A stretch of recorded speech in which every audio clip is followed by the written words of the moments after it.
Curfew শিথিলের পর 4 ঘন্টার সূচিতে office করেছেন কর্মকর্তা-কর্মচারীরা।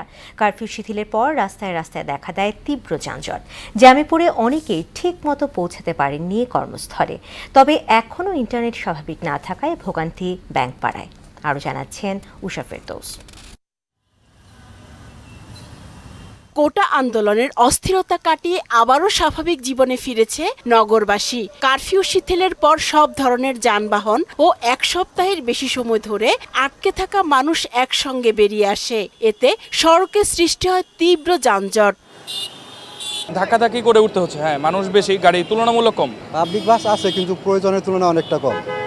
আমি একটাতে উঠছিলাম, তো সিট নেই জন্য নেমে আসলাম। বুধবার সকাল থেকে কর্মক্ষেত্রে যাওয়ার জন্য রাস্তার মোড়ে মোড়ে অপেক্ষা করতে থাকেন অফিসগামীরা। যানজটের কারণে অনেকেই ঠিকমতো অফিসে পৌঁছাতে পারেননি। আবার মেট্রো রেল না থাকায় ক্ষোভ জানান অনেকে।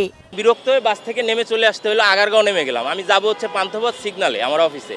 তো আমার 3টা বাজে তো আমার অফিসেই পৌঁছাইতে লাগে যাইতেছে। আমি কখন বেরোবো? আমাদের একটা হিউজ অংশ মেট্রো রেলের উপর নির্ভরশীল ছিল।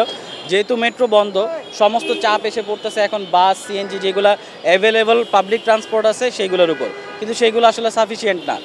সীমিত পরিসরে ব্যাংকিং সুবিধা ছিল 4 ঘন্টার জন্য।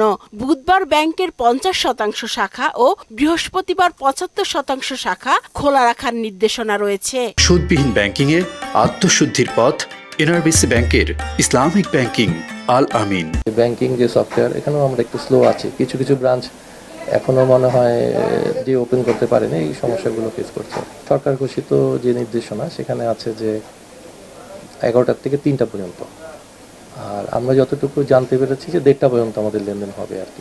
ভয়াবহ যানজটে রাজধানী জুড়েই ছিল এক ধরনের স্থবিরতা। উষা ফেরদৌস, মোহনা সংবাদ, ঢাকা।